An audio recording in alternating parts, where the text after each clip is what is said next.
We'll do the pledge again and go east. No changes of this. Good, go, Bridget. Okay. Okay, good evening, everyone. I'd like to call to order this regular meeting of the Naperville Park District Board of Commissioners. It is Thursday, May 28th, 2020 at 6:31 p.m. If everyone could please rise and face the east for the Pledge of Allegiance. I pledge allegiance to the flag of the United States of America and to the republic for which it stands, one nation, under God, indivisible, with liberty and justice for all.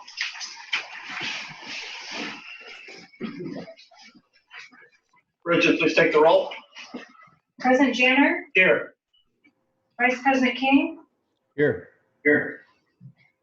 Commissioner Carlson, Here. Commissioner Egan, Commissioner McBroom, Here. Commissioner Riley, Here. Commissioner Todd. Here. Thank you. The next item on our agenda is matters from the public. The board will now receive public comment regarding non-agenda topics, with those being submitted via voicemail, video, or email presented first, then from those that have joined remotely by virtually raising your hand.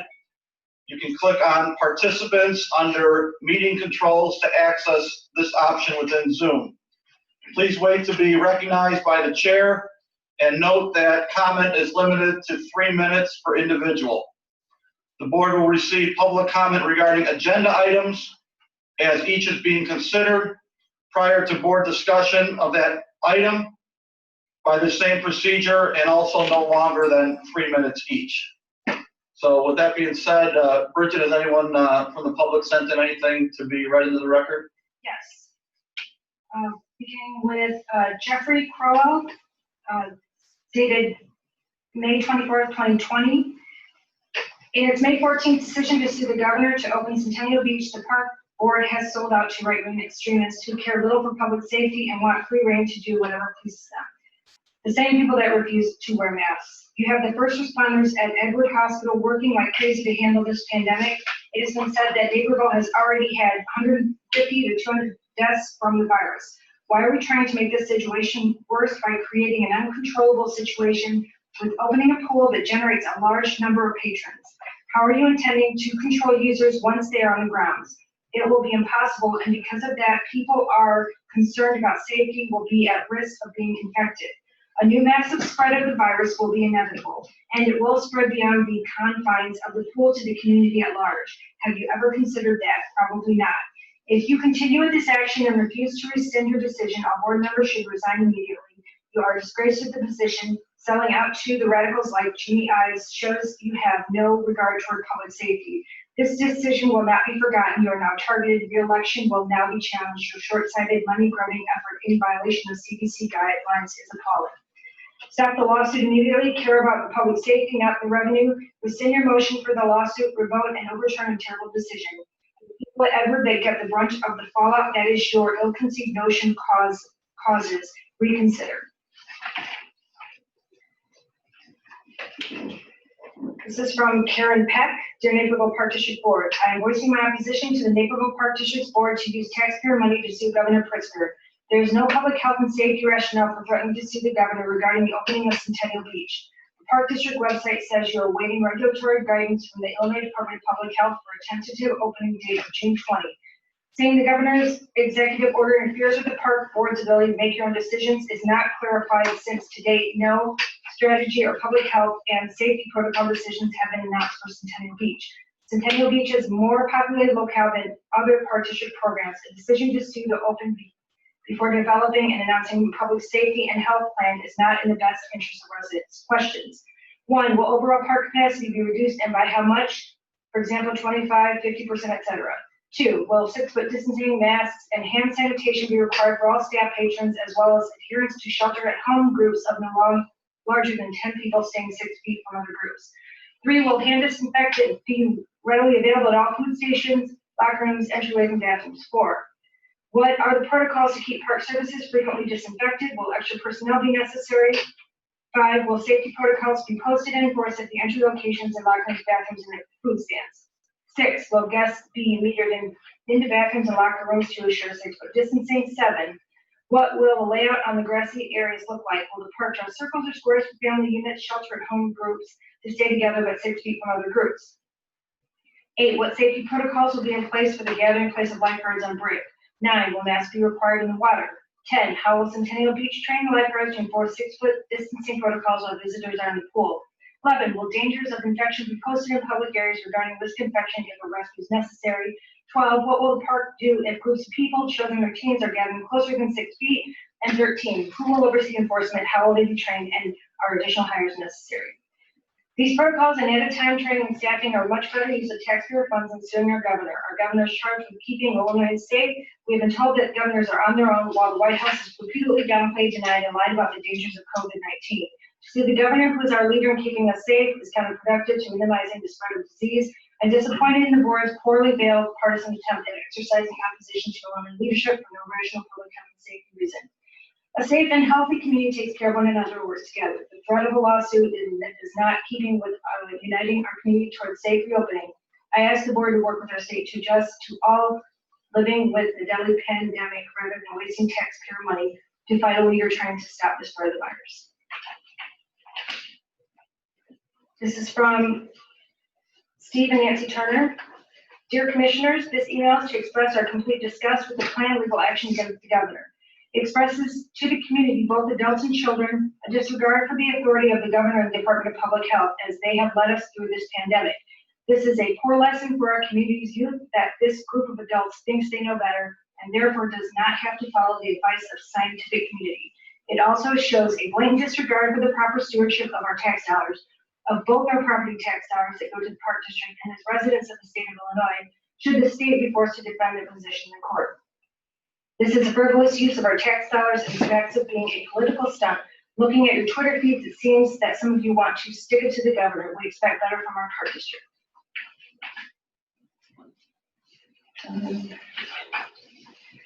This is from Clementine Kaleja.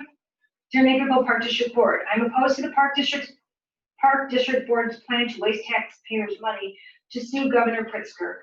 I don't believe you can further open up your facilities and programs while maintaining a safe and healthy environment for our community. If you set rules, how are they going to be enforced? For example, how do you think people will stay safe from catching the virus while playing basketball? It's impossible to maintain social distancing or mask wearing while playing, not to mention that more than one person will be touching the same ball.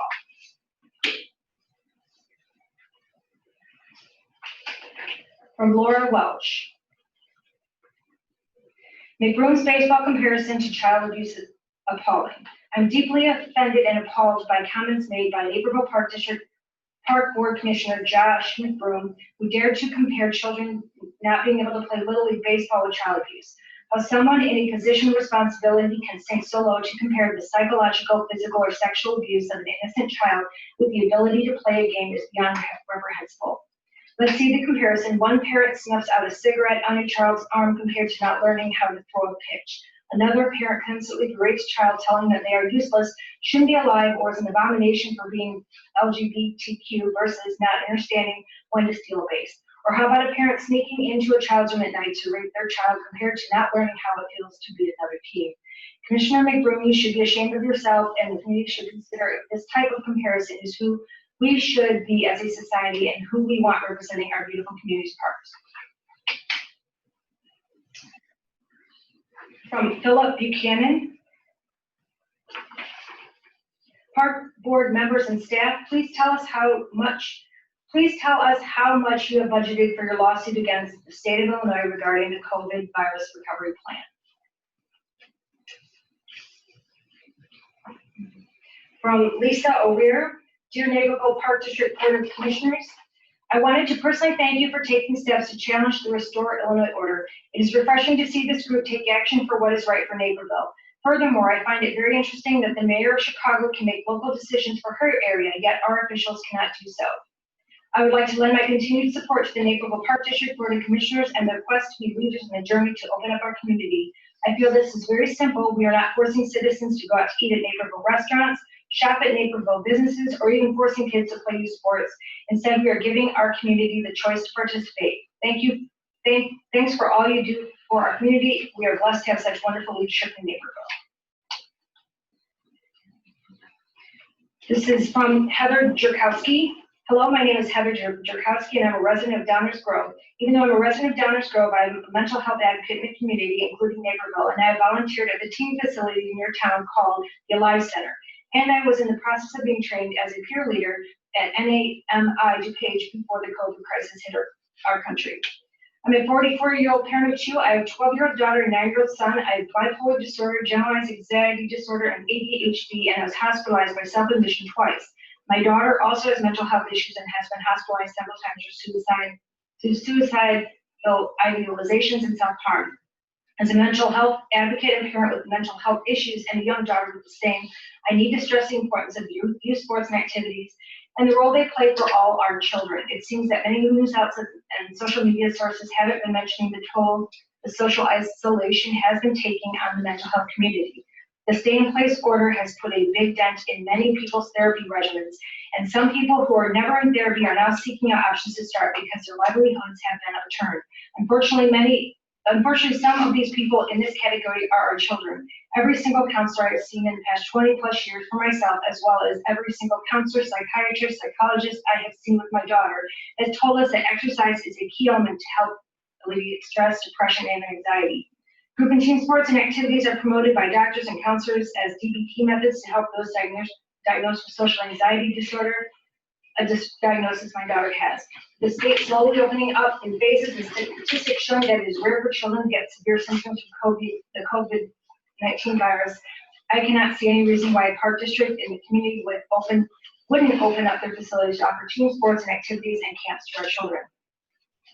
I think we will have bigger problems on our hands down the road by keeping our children away from the activities longer and by socially isolating them any further. I truly believe we are going to have a different pandemic that is much more difficult to pull back from than a virus children rarely acquire. It's called depression, anxiety, and PTSD, all of which take years of therapy, sometimes medication to pull through, and not to mention all the trust that used to be won back by all these kids. Getting a child with any mental disability to trust you is not an easy task. I believe that keeping a child away from doing something that he or she loves, knowing that something is healing inside a child, is a form of mental abuse for the child. Since the child's frontal lobe isn't fully developed yet, how do you expect them to fully comprehend all of this when even our own state government is moving the goalposts and not getting facts statistics correct? I believe parents in individual park districts are capable of making decisions based on their circumstances and doing whatever is for the best interest of children in the community. So for what it's worth, coming from a parent who's actually living a life with mental health disabilities, it is my hope that I will be able to bring my children to a park district in the community this summer and participate in some sort of sport or group activity in order to alleviate their stress and manage their depression, and hopefully not have to take several steps back in years of work toward therapy goals. I wish you all the best. Thank you for listening to my statement. That's all. Thank you. Is there any member of the public on Zoom right now that wishes to speak? If so, please raise your hand and you'll be recognized.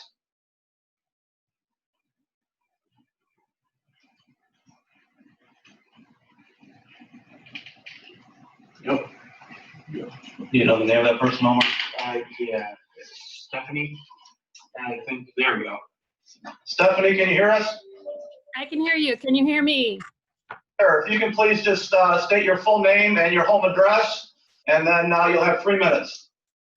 Thank you. My name is Stephanie Raquel, and I'm a Naperville resident at 1005 Stanton Drive for the past 19 years. My husband and I have 3 kids, 2 at Naperville North High School and 1 in college. I wanted to take a moment today to say thank you. Thank you to the Park District Commissioners who have bravely chosen to lead by example and pursue legal action on behalf of the children and adults who benefit from world-class Park District programs at the Park District throughout our great city. I'm not a doctor. I don't play one on TV. So I don't need to tell you about the huge importance that spending time on focused playtime, group fitness, and physical activities will benefit the physical and mental health as well as our community at large. I'm not a scientist. I'm not an epidemiologist. So I don't need to mention that the health risk to our children is minimal. That teens, children, and healthy adults from coronavirus, the risk is very minimal. In other words, 99.9% of us, especially in DuPage County, will be just fine. I don't need to tell you that children are not vectors and they don't spread the virus, and that those who are spending time outdoors getting air and vitamin D minimize their risk even further.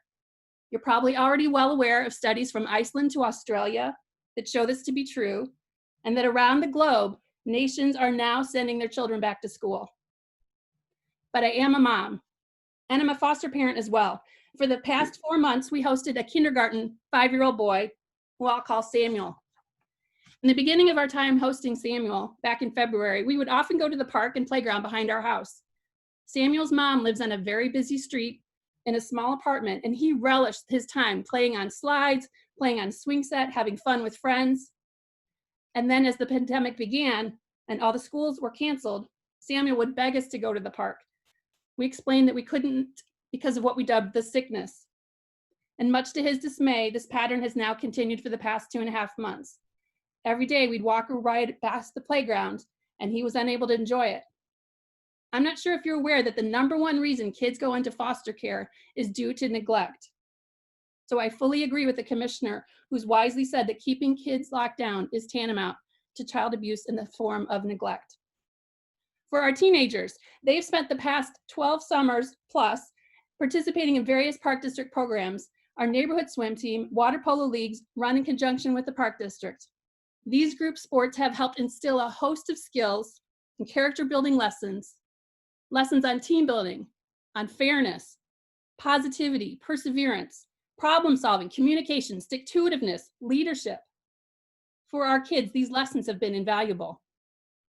As a family, we would be incredibly grateful if the Park District would continue to fight the good fight, to go to bat for these kids. Yes, stick up for foster kids and single moms, single parent households throughout the city who rely on the Park District just for summer camps and their regular programs. And yes, stick up even for kids and families who just want to see their kids have a sense, an ounce of a normal summer. We now know so much more than we did in March on the effects of coronavirus, its risks, and how truly harmless this disease is to our children compared to what we knew back then when the shelter in place began. Our state's leaders have the incredible opportunity to right the ship, and we can help them. We can even abide by the CDC guidelines of 14-day gates. We hope you will apply the proper measure of legal pressure to assure that they will do just that. There's so much more at stake not to stay in this battle for our children, and Naperville's kids are worth fighting for. Thank you. Stephanie, thank you. Is there anyone else from the public? Hold on, what's the name?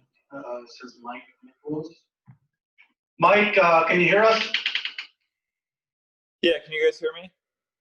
Yes, sir. If you can please state your full name and your home address, and then you'll have 3 minutes. Awesome. My name is James Michael Nicholas. I go by Mike. My address is 620 Iroquois Avenue, obviously in Naperville. I just want to say a quick word. What was previously just spoken was absolutely amazing. I wanted to be on here to voice my support for you guys.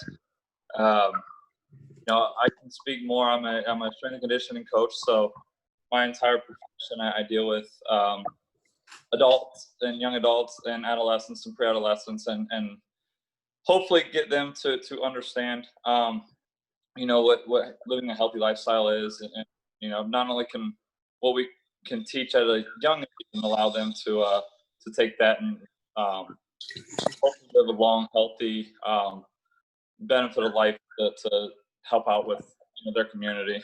I think the biggest thing to at least share my experience with, we reach out to parents and our clients these last 6-8 weeks, and there's been a numerous amount of parents that have reached out to us asking what they do because they don't like where their mental side of their or their kids, and I can kind of speak from personal experience, just because I've had to deal with as far as mental health all my life. And personally, I'm struggling trying to make sure that I'm socially distancing. I'm staying in my house. I'm doing the thing that everybody's asked me to do. And, I know that if I'm having trouble mentally, my ups and downs, imagine what a 12, 13, 14-year-old kid goes through. And I think it's been really hard for us to be reaching out to a lot of these kids. You can tell that they're just they're starting to be more sad. They're not having an identity that they've been able to have, that we can do to really help out these and create something that allows them to have short-term successfully and physically, mentally. So again, kind of recap full support on what we can, so it's Naperville up way and continue to become great young adults.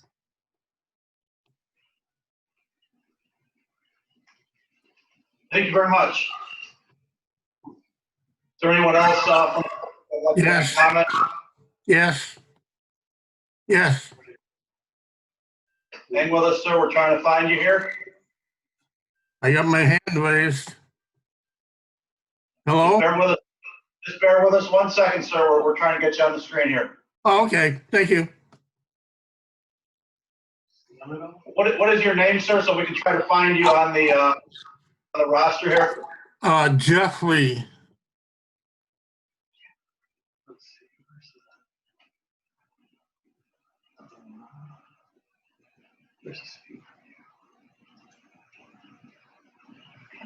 This is the same individual that already made a comment.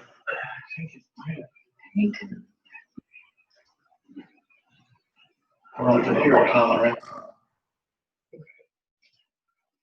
Jeffrey, was your comment already read into the record by the secretary early this evening? No, I'm responding to Stephanie. Okay.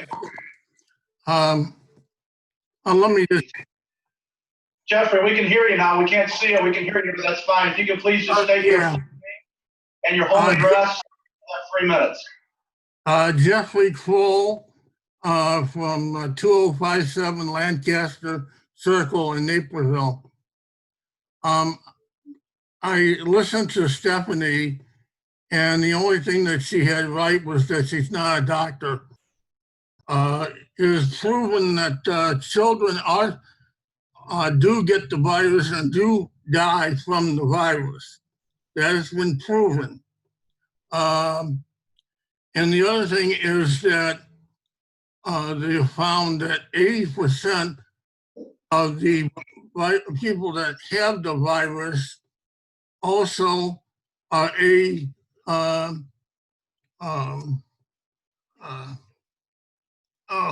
asymptomatic. That means that they don't show signs of the symptoms of the virus. So they can be carrying the virus and not knowing it and infecting others. That's the only thing I want to say, is that Stephanie actually told falsehoods. Thank you. Jeffrey, thank you for the comments. That ends my comment. Jeffrey, thank you for your comments. We appreciate it. I believe we have one more individual that's raising their hand here. Hello. My name is Thomas Odo. I live at 1928 Appaloosa Drive in Naperville, and I wanted to voice my support of the board, both in their lawsuit and in their efforts to reopen Naperville and the Park District in particular in a safe manner.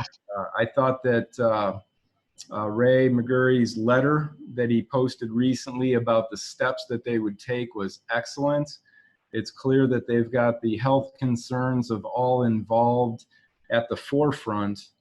And again, I'm in full support of the lawsuit because I've read it and it is accurate. The local park district boards have control, and I don't believe that the governor has the authority that he's taken.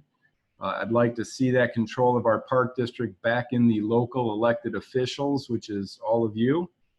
Yeah, and again, I trust that you will reopen the park district in a safe and responsible manner, and I appreciate your efforts. Thank you very much.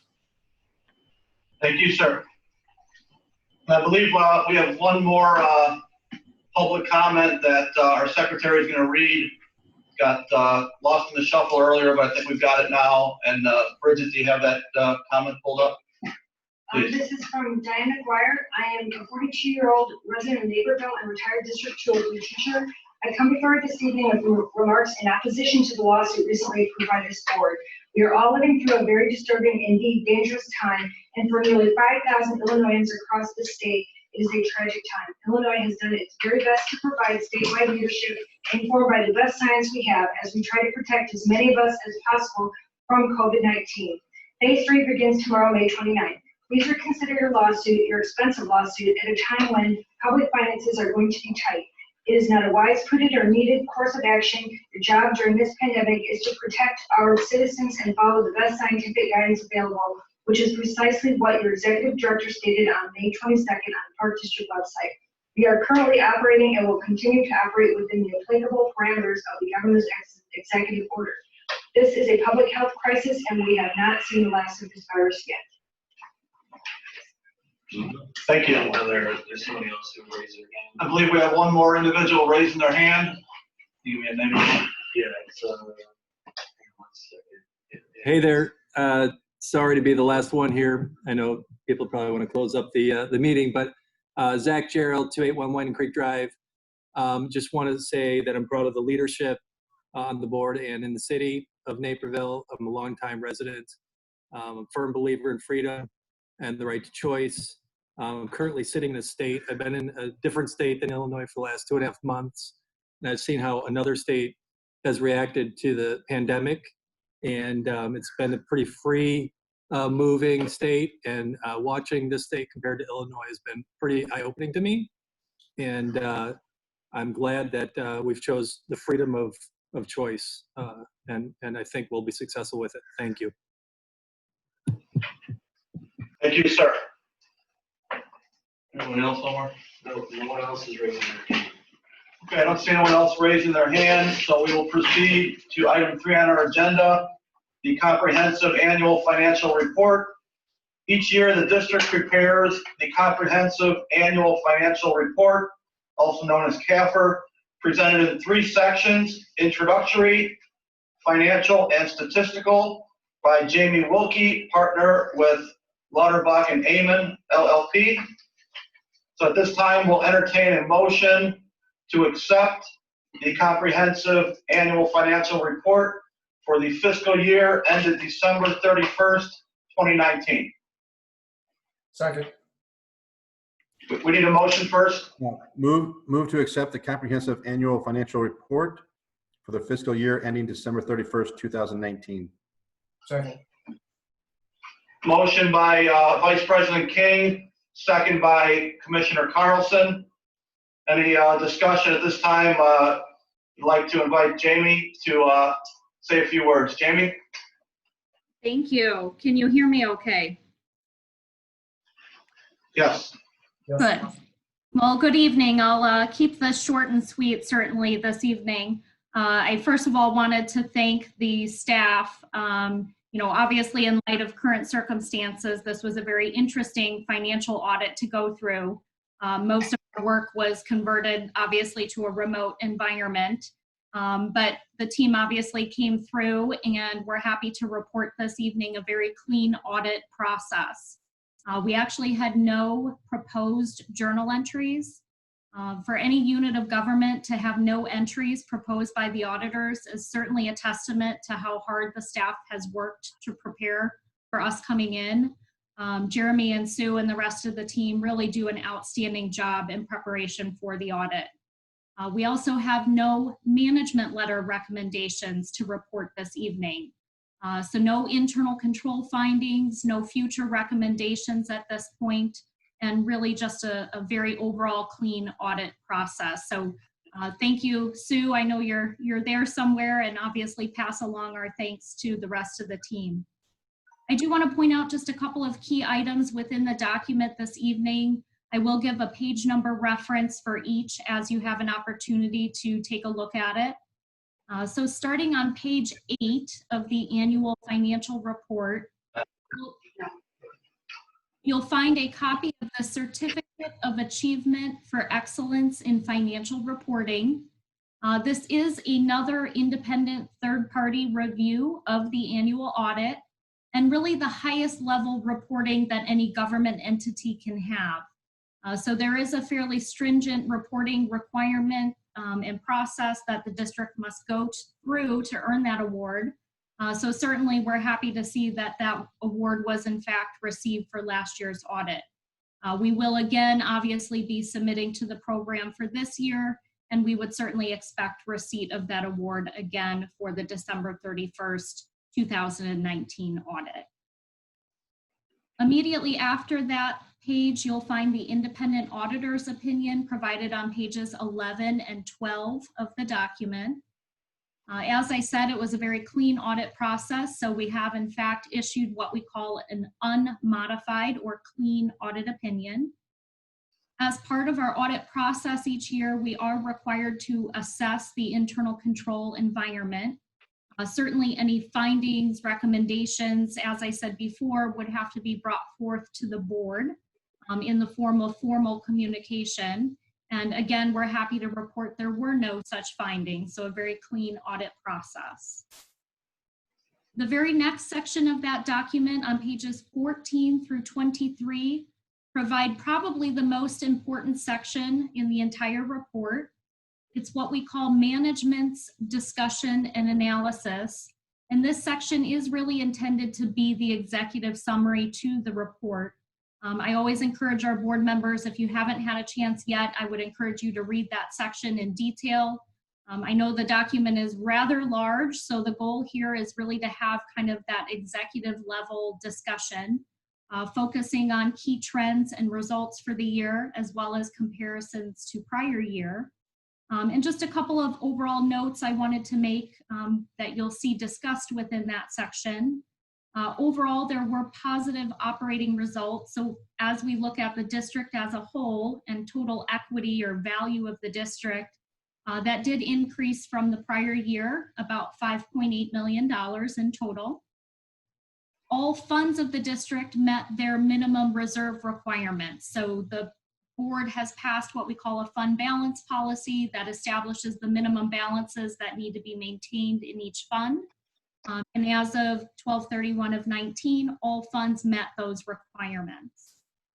There's also some discussion on some of the significant capital asset investments made during the year, and coupled with the fact that the district actually had over $6 million in long-term debt retired as well. So the addition of assets and the retirement of debt is really where we're getting that $5.8 million increase in overall net position or net value of the park district. The last section I want to point out starts on page 112 of the document and goes all the way through the last page of the report and provides what we call our statistical section.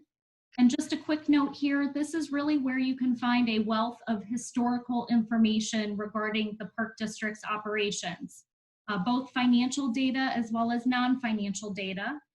So I always encourage our boards, as you have a few minutes, to peruse through that section of the document as well. Again, a very clean audit process. I can certainly open it up for any specific questions, but I just wanted to thank the team again for, just another great audit year, even in light of current circumstances. Thank you, Jamie. Any questions or comments from the commissioners? Commissioner Egan? I've got a few. First, my standard question for you, Jamie. I think you've already touched on this, but I got to convert to corporate. Nothing on the SUD? Nope, nothing to report this evening. And I'm a bit of an old dog. Is materiality still set at 3 to 5%, or has that changed since I left school?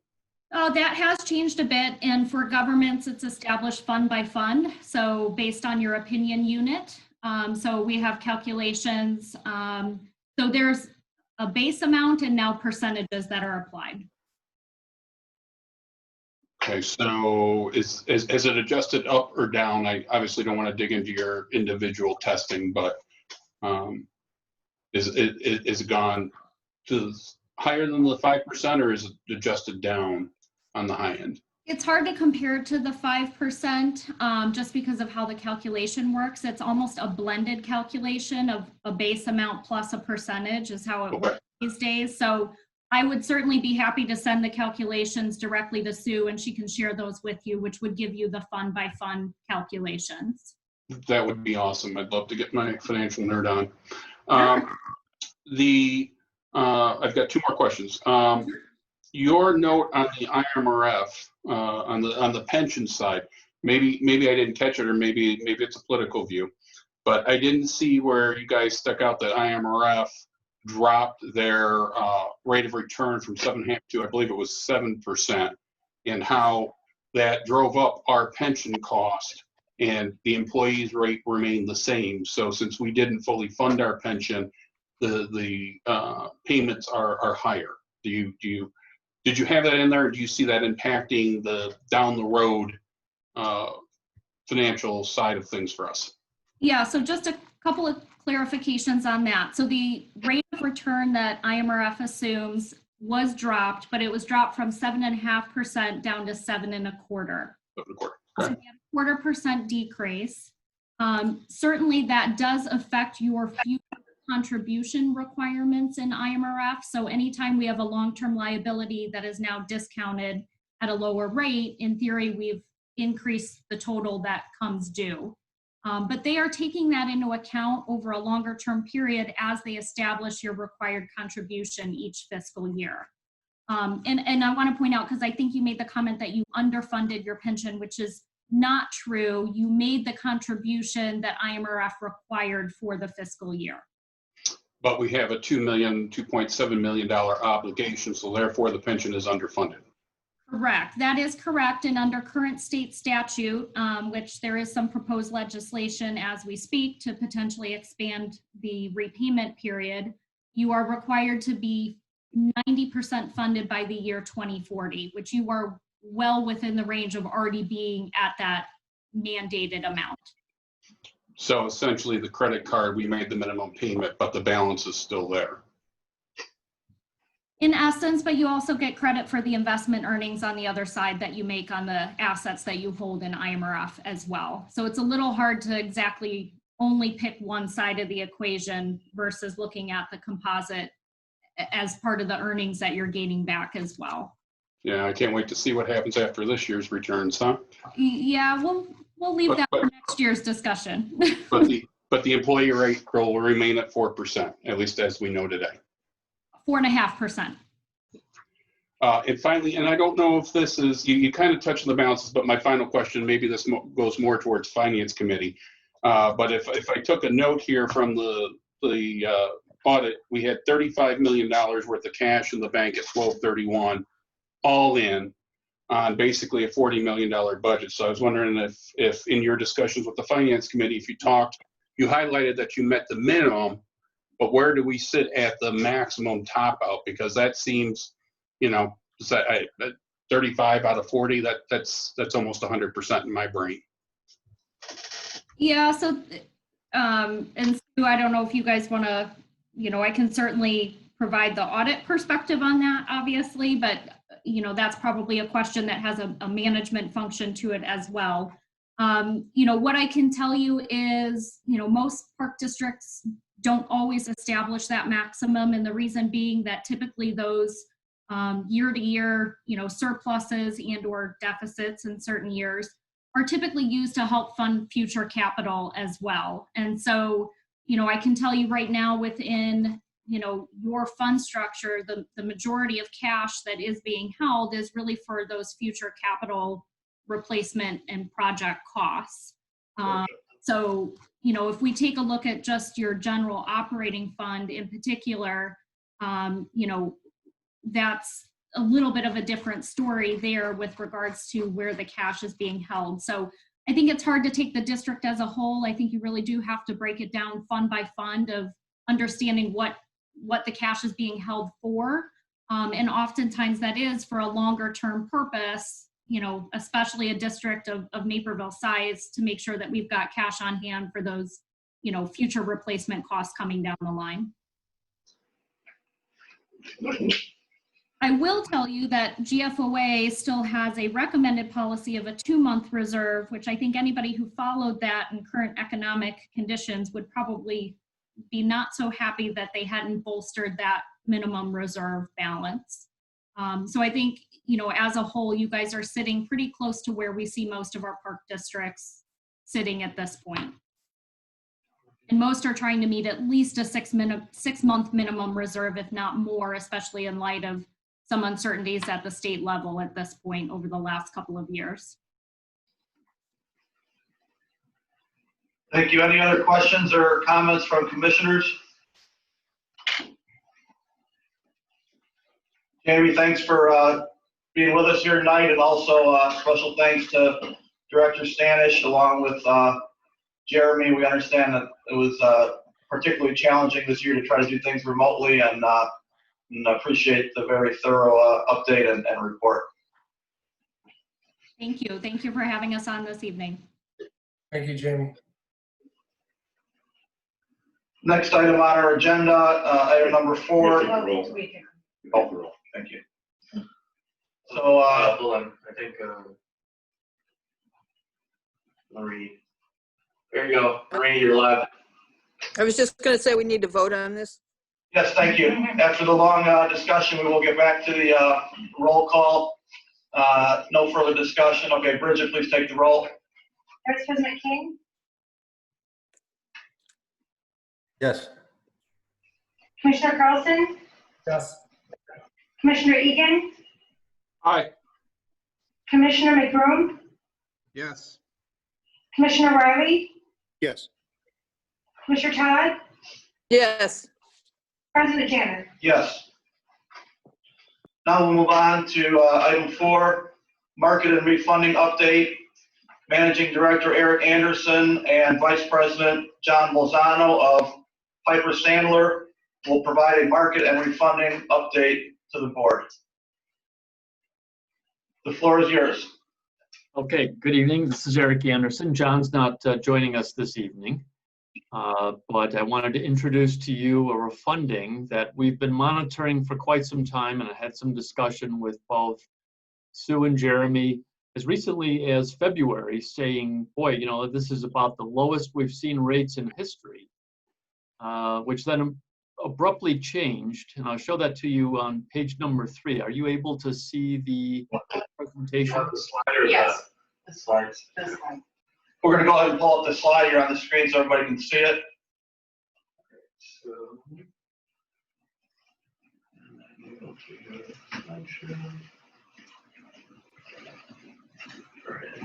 which one's the one? Okay. You have. Okay, Eric, we'll control the slides if you want to, so just let me know where you want to be. Sure, let's go to slide number 3, please.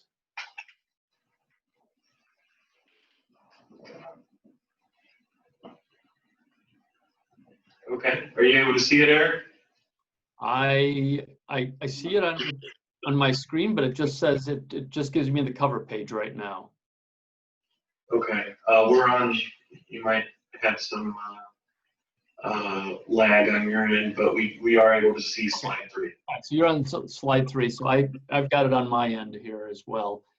So you can see that gray bar, that gray shaded bar is the amount of change, or the amount of range, I should say, that each one of those particular years, 1 year, 5 year, 10 year, 20 year, included 25 years as well, in terms of tax exempt rates have been since March the 2nd.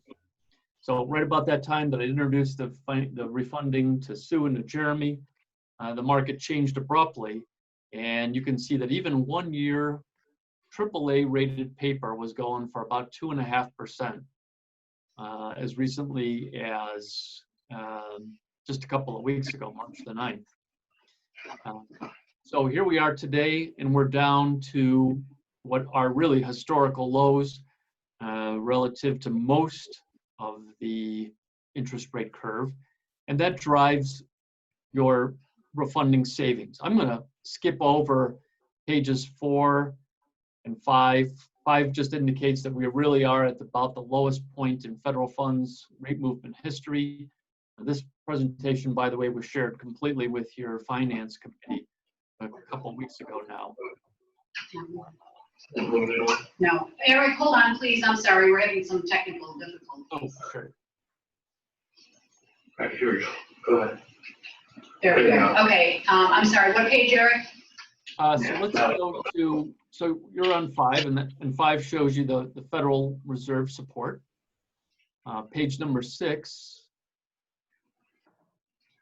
shows you just what happened in mid-March as monies left the municipal bond world very promptly, causing that dislocation in rate. And we've since stabilized quite a bit, which has allowed interest rates to come back down. And certainly the Fed's liquidity support has helped out tremendously there. Page 7 is just a little bit more economic backdrop. We don't need to cover that here. Again, this is really for, just things that we're monitoring as we're evaluating where interest rates have been and where they might go. All of that then on page number 9 creates the opportunity to examine your debt for refunding consideration. And the one that we targeted is the Series 2011As. And why the 2011As? Those are able to be refunded on a tax-exempt basis beginning January of 2021. And so we're very close to that period of time. So we've begun to examine what the district might be able to save.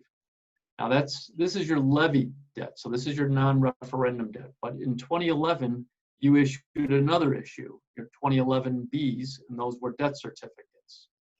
So if we go to the next page, on page number 10. Oh, sorry, that's the actual graph of your current debt as it's organized. This is again levy debt with that barbershop pole in those first 7-8 years representing the current debt that's outstanding. I have pulled in levy years 2018 and 2019 just for reference points there. So we're really looking to influence levy years 2020 through levy year 2025. On page 11, we just show you what's left on that and what the rate is. The rate in normal times, 3.5 or 3.3 and 3.5. You would think that that's hard to beat, and yet here we are today with the opportunity to refund those and save money. You've got about $4.175 million remaining on the 11As. Again, that's the limited park bonds. And the 2011 Bs, $1,775,000 is callable there. So about almost $6 million altogether. We have the ability to refund it on a tax-exempt basis beginning October 17th, 2020, which is 90 days prior to the call date. If you don't call it, or if you don't refund it on that date, then on any date beginning January 15th, 2021, and on any date thereafter. Okay, so getting into the meat, I guess, on page number 12, we show each one of the 2011As and 2011Bs and the refunding savings that might be enjoyed there. And what I will say about this is every day, of course, is a new day and rates go up and down. Since we produced this, we've seen rates come down about 10 more basis points. And so the amount of savings is understated right now by about $15,000 collectively amongst the two issues. But you could see that we're looking at about 145,000 and 80,000, so 2.25 in the two issues combined. On page number 13,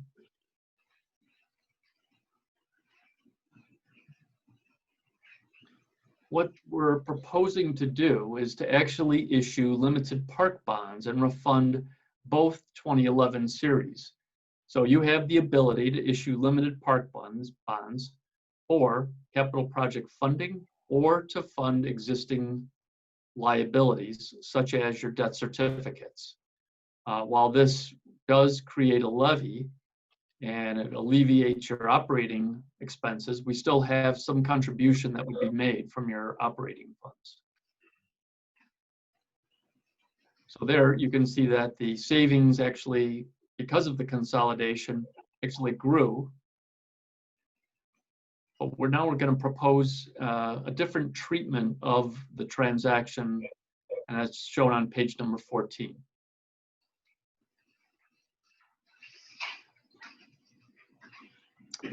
So page number 14 assumes that we wind up refunding the debt certificates and the limited park bonds, and we consume the same footprint that they're being retired over currently.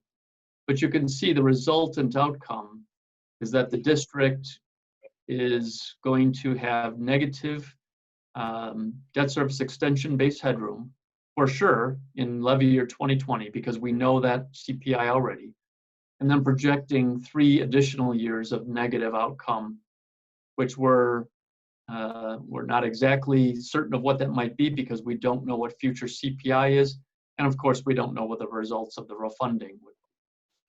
But this would then cause the district to take a step back in its capital funding through non-referendum bonds until late 2022 or early 2023. And then, as is shown over in the discussion part of the slide, you would make any of the contributions above your debt service extension base from your operating revenues. On page number 15, we're showing that graphically. And so you can see there that, again, we're assuming a 1.5% CPI going forward. That might be a little aggressive for next year. We'll see how CPI turns out. But at this point anyway, we've used that as a marker for your future CPI consideration for quite some time now. On page 16, this is the effect on your future operating budget. So taking the debt service payment out of the debt certificate, which is paid for out of your operating funds, we still have contributions to make, as we saw on the slide 2 slides ago, from the amounts over the debt service extension base. Those are reflected here. But the benefits of the operating budget is about $1,569,000 that would be avoided by doing the refunding of the limited park bonds and the debt certificates, all as a limited park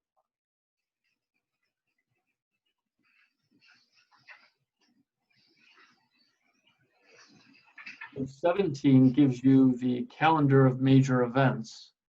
And I mentioned before that we have until October the 17th of this year before we can refund on a tax exempt basis, assuming that the tax laws don't change, and they're in discussion to be changed relative to the ability to refund.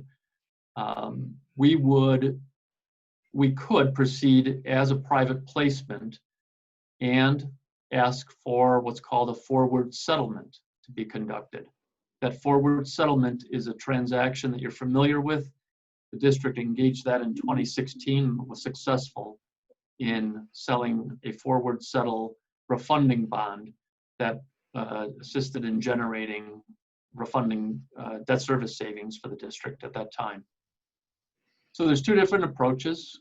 We did introduce this at the May 14th meeting, and that determination at that point was to proceed and introduce this to the Board of Commissioners, which we're doing this evening. You could essentially, via executive order, call for a BINA hearing and conduct that on June the 11th. We need to conduct the BINA hearing because essentially we're issuing new money, and that new money is in the form of the limited park bond, which refunds the debt certificate. So while there's no new funds that would be advanced to the district at closing, this is required in order to proceed as a limited park bond in full.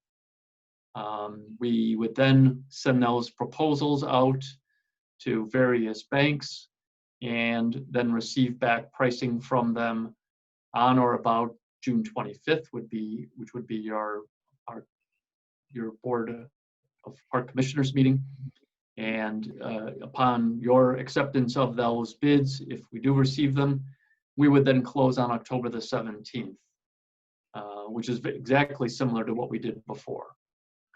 Otherwise, we could slow it down a little bit and proceed at your direction, of course, and assuming that the market was still favorable, reintroduce this in September. But this is almost a no-risk way to find out whether or not the district has an opportunity to sell this and generate the type of savings that would be desirable to proceed by issuing it as a private placement and approaching it with the aggressive action timetable. Finally, on page 18, this is a recommendation that we introduced to Sue about a week and a half ago or so. And then that was followed up by some additional information from Kyle Harding of Chapman and Cutler, who's provided your disclosure counsel services in the past. And what we really do think, though, is that with COVID-19, we would do a voluntary disclosure on what's called EMMA. And EMMA is a dissemination platform that you already post to annually with things like your audit. So your CAFR that you reviewed and accepted tonight, that will be posted up on EMMA. But this is a voluntary disclosure. You've not had any material event that's happened, but essentially, as the bottom paragraph describes, you're acknowledging that you're aware of what's going on. You expect that your revenues and expenses are going to be impacted for an uncertain time. But the most important point of the disclosure is that it will not impair the ability of the district to make its debt service payments due on time and in full. And so the SEC is in support of this, and we think this is a best practice that several of the park districts that I serve have already adopted and posted. So I said an awful lot there, but I'm certainly happy to take your questions, please.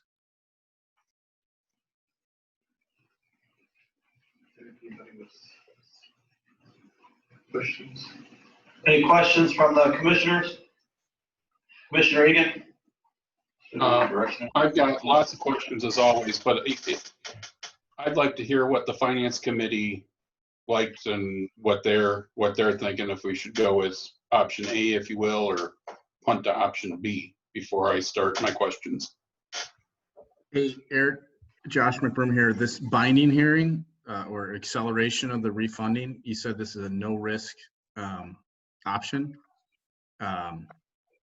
You don't see us losing anything. What I guess the accelerating it would be to avoid a potential change in tax codes, or or we may miss out on historically low rates right now. Is that what you're suggesting?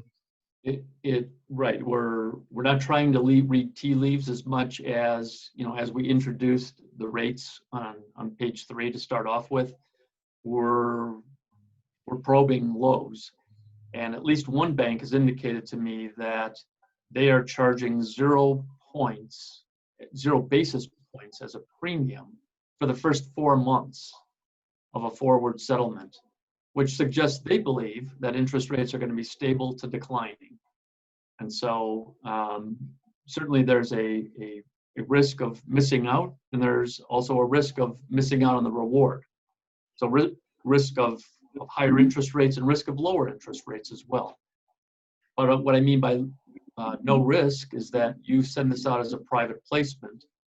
When the bids are received, if you don't care for them or they don't generate a sufficient amount, we reject them and we wait until the September timeframe, where at that point we might be more inclined to do a public offering.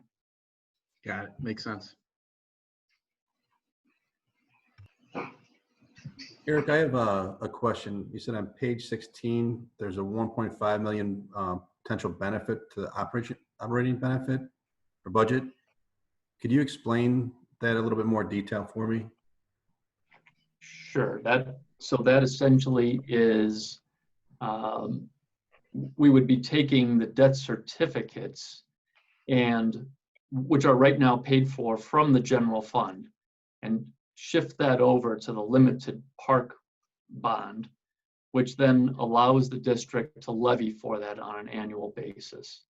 So combined with the savings, we're really reducing that portion of the operating budget. Now we know we've got some contributions to make. Those contributions are shown as an estimate right now, as on page number 16, the amounts over the debt service extension base. But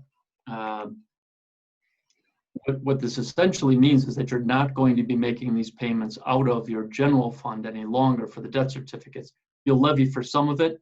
You'll still need to make some contributions, but it's really more of a shift than anything else. What it allows us to do is to proceed with a more attractive piece of paper. What I mean by that is we would be issuing it as a limited park bond as opposed to a limited park bond and a debt certificate. We can certainly do it that way. What we do think is that a debt certificate may not attract as many bids as certainly a limited park bond would. So the concept of the savings to the operating fund is really it's really a benefit from the transaction, but the true savings are still in that $250,000 to $270,000 range by the refunding. It's just a bit of a shift in terms of where those future debt service payments are going to be made from. Okay, all right, thank you. Any other questions or comments? Commissioner Egan?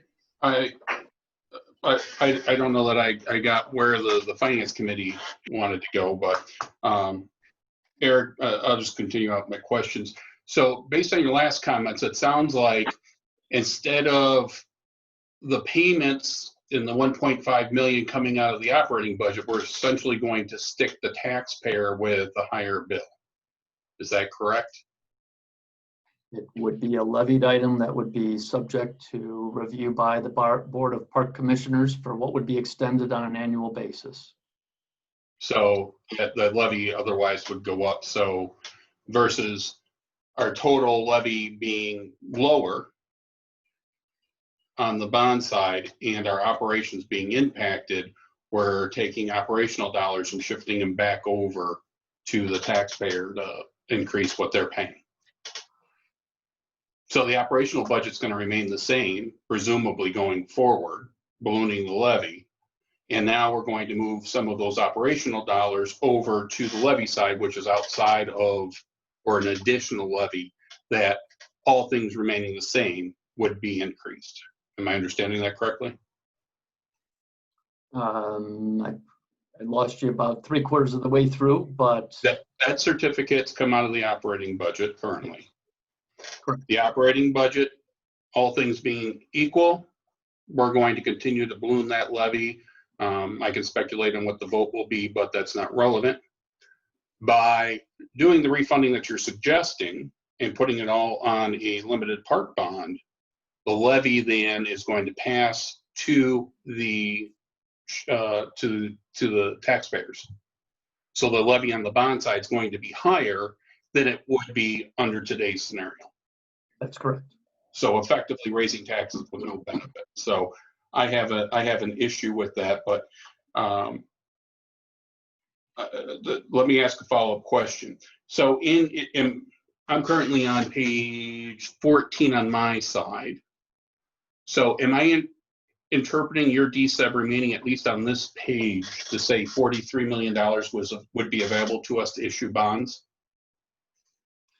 That assumes that the CPI goes up by 1.5%, and that $43 million would be a future value. So there's a present value attached to that. But yes, that's what that. Okay, so then that's probably the answer to my next question. Somewhere you had mentioned, I think, 29 million. So that $15 million, $14 million difference is the present value? Yes. Well, did I mention the 29 million? So somewhere in the presentation when I reviewed it, 29 million. Yes, that's right. If it's discounted at 2.5%, right? And 2.5% is a figure that might be appropriate. It may not be. I just discounted it at that value. No, it's just a relative thing. So the taxpayers have long demanded a pool. So if we had $29 million available to us, obviously now that would raise the levy, and you could shape the debt, and the pool is 50 to 60 million bucks. Could we do that today? And if we had a ground ready or shovel ready project, is that something that the market would be accepting if four hands went up to give the taxpayers what they wanted? The district has the ability to issue debt to certain debt limits. I'd have to do a further examination on whether or not you have enough debt limit capacity to issue a certain value if you were trying to consume the entirety of it. I don't believe you've got a sufficient amount of debt limit room to do that at this point. But I would need to do some further study on that. But we could blow the DSEB and then just pay for it out of operations if we chose to do that. Only to a reasonable degree. Well, reasonable can be stretched. Just look at what's going on with the lockdown in Illinois, but I understand it's a political comment. My final question, and if you may have seen this, so a year, maybe 18 months ago, there was a question of my experience with bonds and ratings agencies. And you and I have some past history of issuing bonds together and me dealing with ratings agency. I don't know if I missed the reply on that, but if you could look back in your email, and for the commissioner or commissioners that were questioning that, I would appreciate an honest response to that email. But that's what I have for tonight. Thank you.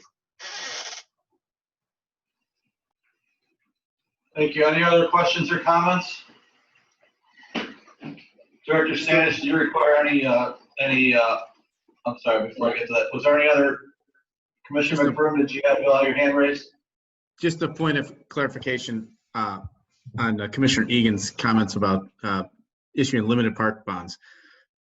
Maybe I missed something. How does that create a higher, a greater levy for the taxpayer? Then, I mean, I thought we were talking about saving interest payments and there was a cost savings here, but can you clarify that for me? Yeah, I think the terminology that Eric used, don't let me put words in your mouth, Eric. The true savings was on the order of 252 to 275,000. The way it works in the shell game is we have debt certificates being issued today, and that's coming out of operational dollars. So out of our levy of 20-some million bucks, a few $100,000 of that is using to fund those debt certificates. If we do what's being proposed by staff, I believe that that's being proposed by staff, but you know, don't let me put words in your mouth. You're going to take that money and move it over to the levy side or the bond side, which is an additional levy over and above our 20 million. So we're going to leave the operational money the same as far as our levy, and charge the taxpayers 20 million bucks, and then charge them again on the other side for this debt that we've already been taking out of the operational side. So basically, under the guise of savings, we're charging the taxpayers more without delivering any additional value, in my opinion. Would you agree with that, Eric? If I could direct you to page, let's see, if you'd go to page number 9, please. We're gonna pull up page 9 so we're gonna see it. Hang on 1 second. Every commissioner should have on board docs too, so you know. You're there, yeah. Okay. Here.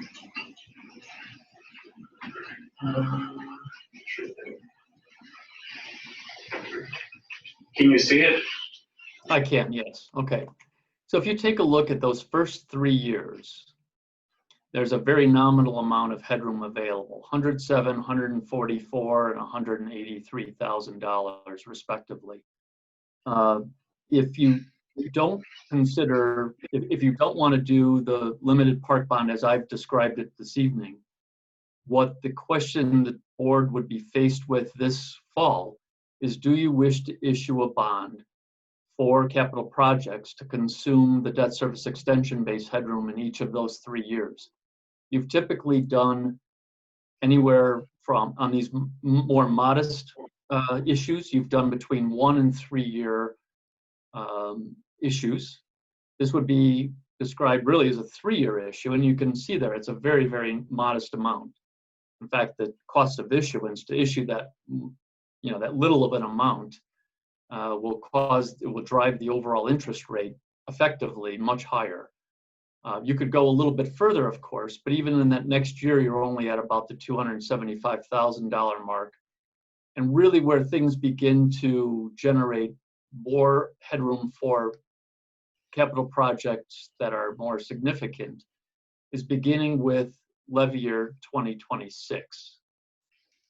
So because of the smaller nature of this, if you were to decide that you didn't want to avail yourself of that debt service extension base headroom, that's one choice. But if you decided to do that, then that would be an additional tax that would be levied on residents, as you have in prior years.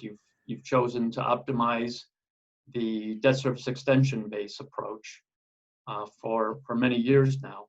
And so what I thought was adding efficiency here is to consume those 3 years especially. And we actually go into a 4th year under the approach that we've used or that we've identified. So it's, I certainly wouldn't describe it as Commissioner Egan did in terms of, changing around a shell game.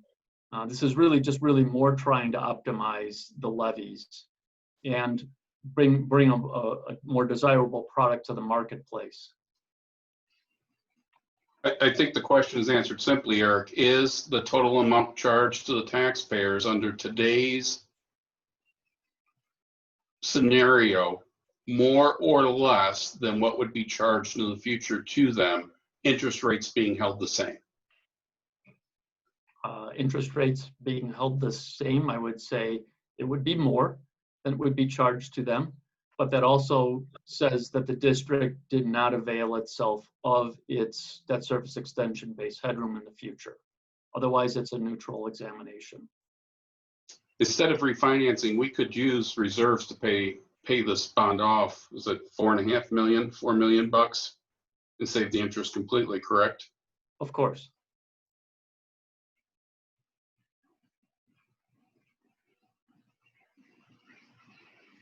Any other questions or comments?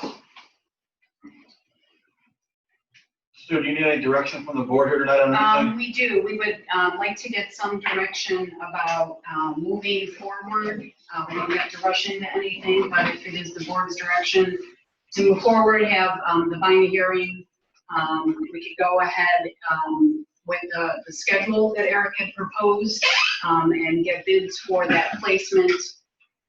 Or we can revisit this at a future meeting, but we would like some direction on which way we're going. So we think those are the two options that we want the board to look at, either move forward with the binding hearing as according to the schedule that was presented tonight, or defer to a future meeting. Are there any other options that we should? Eric, I mean, we have time. We have time, but with rates so low as they are, and I'll just say one other thing. When we were talking about where we're paying our things from, I just did a quick calculation based on where we are, and it would be around $1 average increase to the tax roll by moving this debt. If we did move ahead under these interest rates going forward. So that would be the impact estimated. Okay. Does every commissioner, were you able to hear the two options that were asked to weigh in on here tonight? Yeah, Okay, if we may move forward and someone made a motion to move forward, I'd be comfortable with it as long as we're not committed. Like Eric said, we wouldn't have to accept a private offering. I mean, we can always change our mind on this, right? But my understanding of the calendar is that the action would take place at the next meeting based on the schedule as presented. Tonight, we would just be providing consensus on whether or not we want to see it on the agenda for action. Is that accurate? That is Okay. That's correct. All right, so I guess just going from left to right on the screen as I can see at the moment, Commissioner McBroom, what do you think on this? Yeah, put it on the agenda, absolutely. Okay, Commissioner Todd, Yes. Commissioner or Vice President King, Yes, put on the agenda. Commissioner Egan, I appreciate the $1 extra estimate, but I'm drowning in all the cups of coffee that I've been fed throughout the years, and it's only a cup of coffee. We got to stop sticking it to the taxpayer. So I'm okay with the BINA hearing per se, but I am not in favor of doing the accelerated version that's going to cost the taxpayer more money. Now, inside of a pool, you might get me, but under the current circumstances, I would be going with the deferred action timetable. okay, Commissioner Riley, I'd like to move forward with the BINA hearing, what Eric has recommended. thank you. And Commissioner Carlson, Yes, let's move forward with that. Yep. I'd also be in favor of moving forward, so I think we have consensus to move forward with the BINA hearing according to the schedule that was presented here. Any other direction that you need from the board here tonight? Eric, thank you for being with us here tonight. Thank you. Appreciate it. Good night, everybody. And now we'll be moving on to the monthly treasurer's report. So at this time, I'll entertain a motion to approve the April 2020 treasurer's report. Move to approve the April 2020 Treasurer's Report. Second. Motion by Vice President King, second by Commissioner Riley. Any discussion? Bridget, please take the roll. Vice President King, Yes. Commissioner Riley, Yes. Commissioner Carlson. Yes. Commissioner Egan, Aye. Commissioner McBroom, Yes. Commissioner Todd, Yes. President Janner. Yes. Next, we'll move on to item 6, which is the consent agenda. We have 2 items on the consent agenda tonight. Are there any of those items that anyone would like to remove? Pull 6.2, please. Okay, so we'll remove item 6.2. I need to read them. What's that? I need to read them. Yeah, let's take a step back, and I'll ask Bridget to read the 2 items on the consent agenda for consideration tonight. 6.1, approve May 14, 2020 regular meeting minutes. And item 6.2, approve resolution 20-04, committing local funds for use in conjunction with a rebuild Illinois Public Infrastructure Grant if awarded. Thank you. I'll let you have to hook you up through all that earlier. Okay, thank you for doing that. So we're pulling item 6.2. And then hearing no others, then we will entertain a motion to accept consent agenda item 6.1. Move to accept consent agenda item 6.1. Second. Motion by Vice President King, second by Commissioner Riley. Any other discussion on that? No. Bridget, please take the roll. Vice President King, Yes. Commissioner Riley, Yes. Commissioner Carlson, Yes. Commissioner McBroom, Yes. Commissioner Todd, Yes. President Janner. Yes. I Now we voted will, interested, Bridget. Oh, and I skipped it. Yes, I did. Sorry, thank you. next, then we'll entertain a motion to accept the consent agenda, still item 6.1 only. Approve it. Approve it, thank you. Is that a voice vote? We're doing only roll call votes here with the new format, so we're doing a roll call vote on everything. But so was that you making the motion, Vice President King? Yes. Okay, thank you. Maria, I seconded. That was Maria and I seconded. Second. Okay, thank you. And like I said, we'll do a roll call vote here. So Bridget, please take the roll. Vice President King, Yes. Commissioner Todd, Yes. Commissioner Carlson, Yes. Commissioner Egan, Aye. Commissioner McBrone, Yes. Commissioner Riley, Yes. President Janner. Yes. Now we'll move on to unfinished business and pick up item 6.2. Approve resolution 20-04 committing local funds for use in conjunction with a Rebuild Illinois Public Infrastructure Grant if awarded.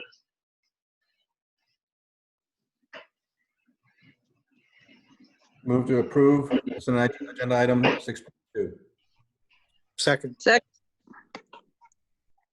Motion, Vice President King, second, Commissioner Riley. You got in there just before you, Commissioner Todd. Any discussion on this, Commissioner Egan? Thank you. I'm all for it. My only comment is, what else can we get in here?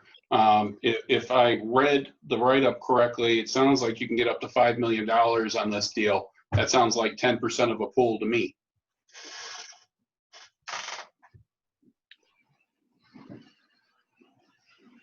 Is that a rhetorical question?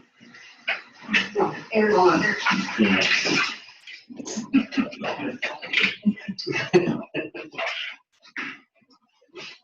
Hi, yes, in response to Commissioner Egan's question, we actually went through the entire capital overview, over 200 projects.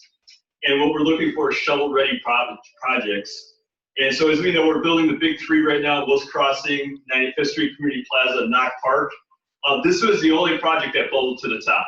So this is the project. I know Commissioner Egan's asked about other projects that we could work on. This is the only shovel-ready project of this magnitude that we have ready to go. Didn't we have the Taj Mahal out to bid? Wouldn't that be considered shovel-ready or no? The Taj Mahal? The former pool site that we sent out to referendum and got voted down, we had that bid out and spec'd out, didn't we? Oh, 2008? No. No, I don't think. Okay. Only referendum. Yeah, that was the late 90s. Yeah, the late 90s, last time there was a referendum on a pool in this community. Yeah, my point is simply what is defined as shovel ready? If we have cost estimates and all of that good stuff, what can we bring forward, even of project size? Now, if you're saying you've considered that, so be it, and I'm okay with that. But if we've got an opportunity here to pull some things forward, and even having to leverage ourselves in order to get some funds out of the state at $5 million top end, that gets me excited, right? How can I get $5 million to help Naperville? Yeah, and just to reiterate, our review was of the 10-year capital overview that's shared with the park board on an annual basis. And of that overview, considering the large-scale projects that are currently under construction, the only project we identified was that phase 2 at 95th Street Community Plaza that would fit with the criteria of this specific grant that's being offered at this time. Thank you. Any other discussion? Bridget, please take the roll. Vice President King, Yes. Commissioner Riley, Yes. Commissioner Carlson, Yes. Commissioner Egan, Aye. Commissioner McBrone, Yes. Commissioner Todd, Yes.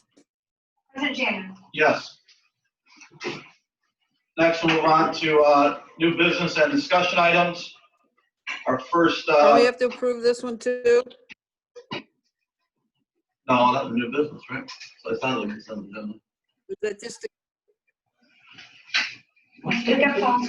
They got pulled, so yeah. And we did 6-1, 6-2. 6-2 got pulled, but then it was put in the new business, so we don't need to. It's unfinished business. Okay.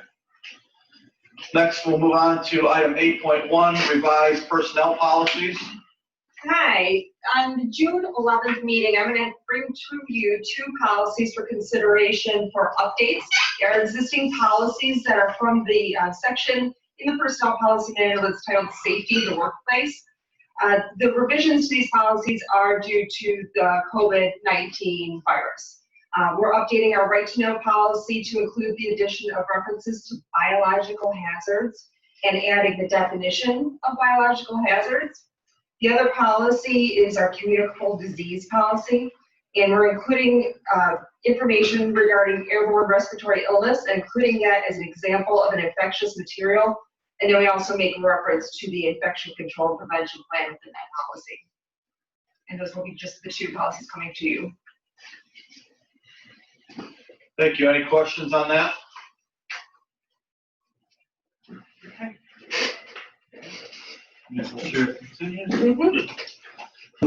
Then we'll move on to item 8.2, program safety guidelines.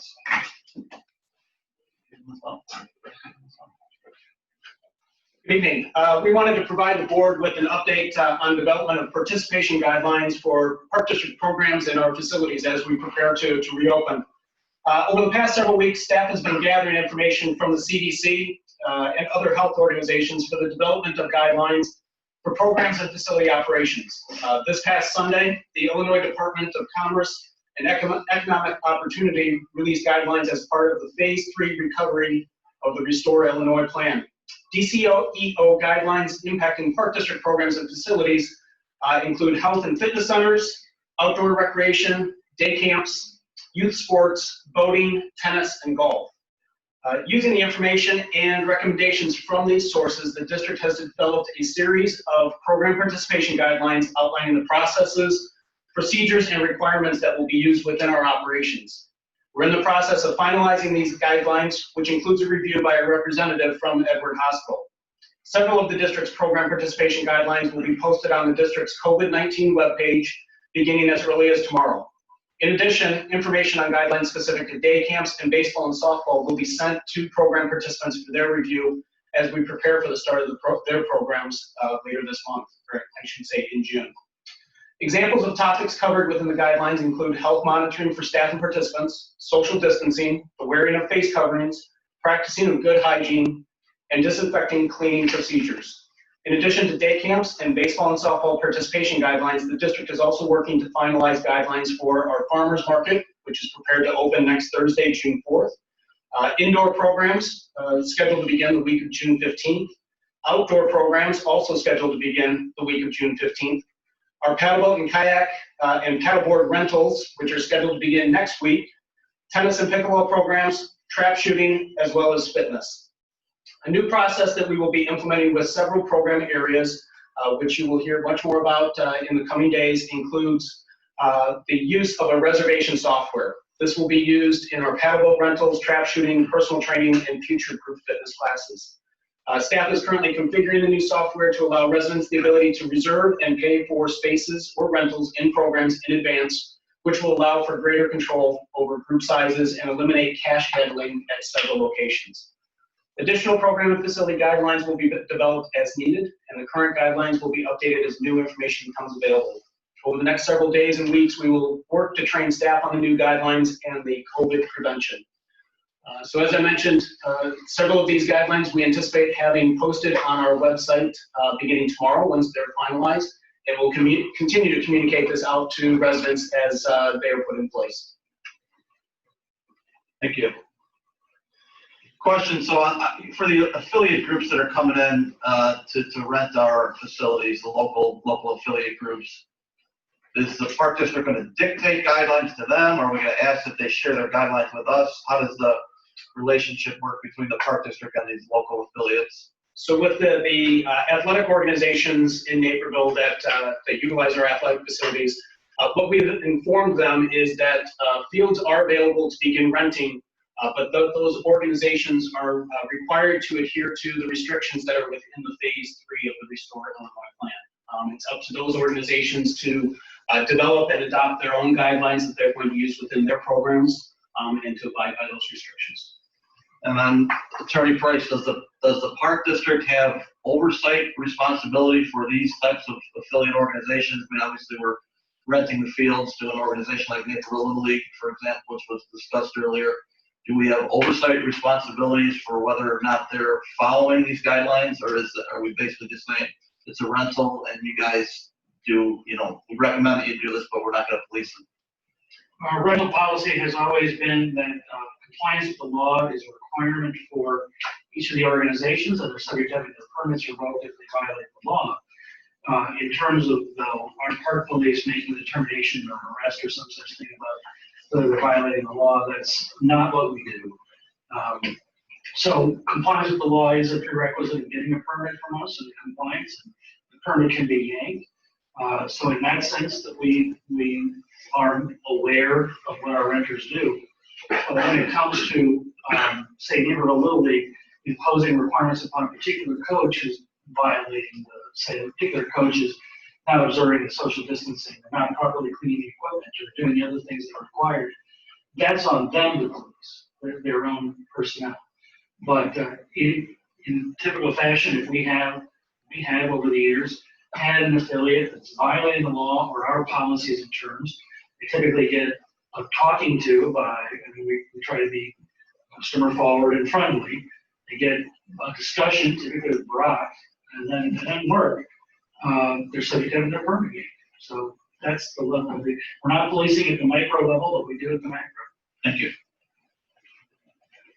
Any other questions or comments on Brad's report?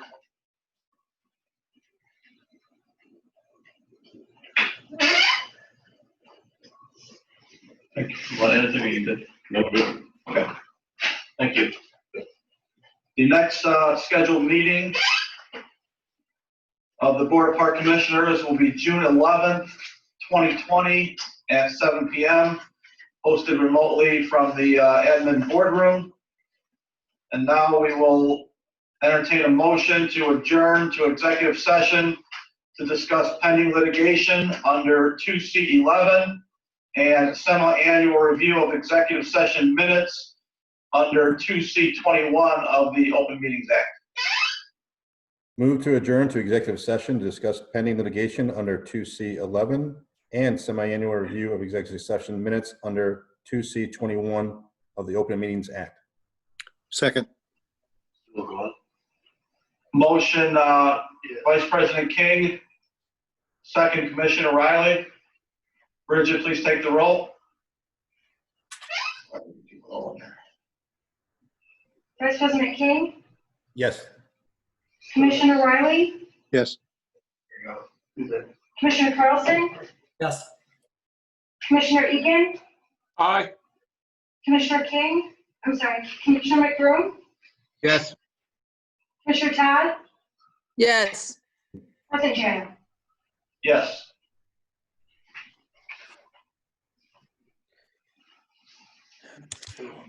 Are we going to have action for executive session? No action. What about the release of the minutes? We will have action because we're going to roll on. We can vote on it in open session now.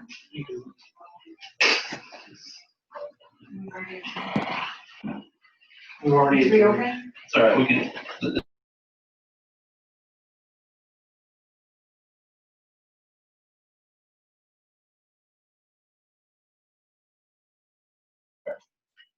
Where did everybody go?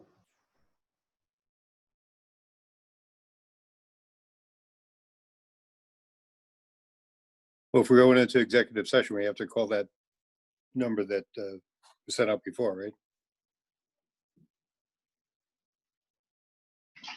Yes, you're correct, Mike. Already. Call the number. We get out of this meeting. And you would want to stay on this meeting because we have to vote on the Because minutes. obviously all these local affiliate groups, I mean, it's like. I got it. Okay. They're just blowing it off, so we gotta have some.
Rich, is your audio on?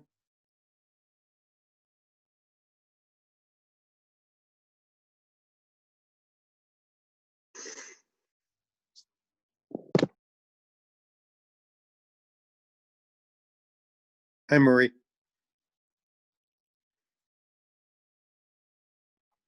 Hi, everybody.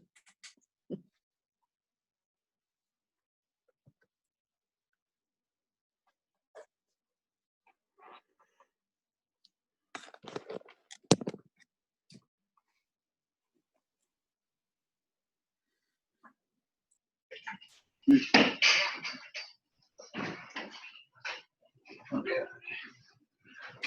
to go.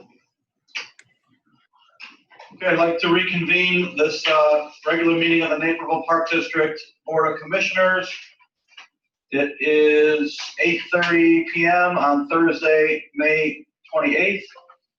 Reintroduce ourselves. Rich Janner. Raymond Gray. Dirk Trace. Bridget Tuff, Sue Stamish, Danny Carlson. Eric Schutz. Katie Stuckey, Omar Sandoval, Brad Wilson. Marie Todd. Mike Riley. Bobby Carlson. Josh McBroom. William B. Egan III, CPA, CMA, CSBO. Did we get Vice President King yet? Yes, Mike King. I went Looks with like Mike he's got a Riley. haircut. Two Mikes went together. You get a haircut, Mike? No, just took a shower. First time in 2 months. Okay, at this time then we'll entertain a motion to release or retain as confidential. No, just to release. We'll entertain a motion to release the written and approved April 12th, April 26th, May 24th, June 14th, July 12th, July 26th, September 13th, October 11th, October 25th, and November 9th of 2018 executive session meeting minutes. Motion to release. You can just say so moved if you want. So Mike. moved. So moved. I tried to tee it up there for you, Mike. Okay, so motion, Vice President King, second, Commissioner Todd. Any further discussion on this? I think you should have made King read it. Bridget, please take the roll. Vice President King, Yes. Commissioner Todd, Yes. Commissioner Carlson, Yes. Commissioner Egan, Aye. Commissioner McBroom, Yes. Commissioner Riley, I'm sorry, Yes. Commissioner Riley, yes, and President Janet. Yes. At this time, we will entertain a motion to adjourn. Motion to adjourn the May 28th, 2020 regular meeting. Second. Motion, Vice President King, second, Commissioner Riley. Bridget, please take the roll. Vice President King, Yes. Commissioner Riley, Yes. Commissioner Carlson, Yes. Commissioner Egan, Aye. Commissioner McBroom, Yes. Commissioner Todd, Yes. President Janet. Yes. Good night, everybody. All right, stay safe.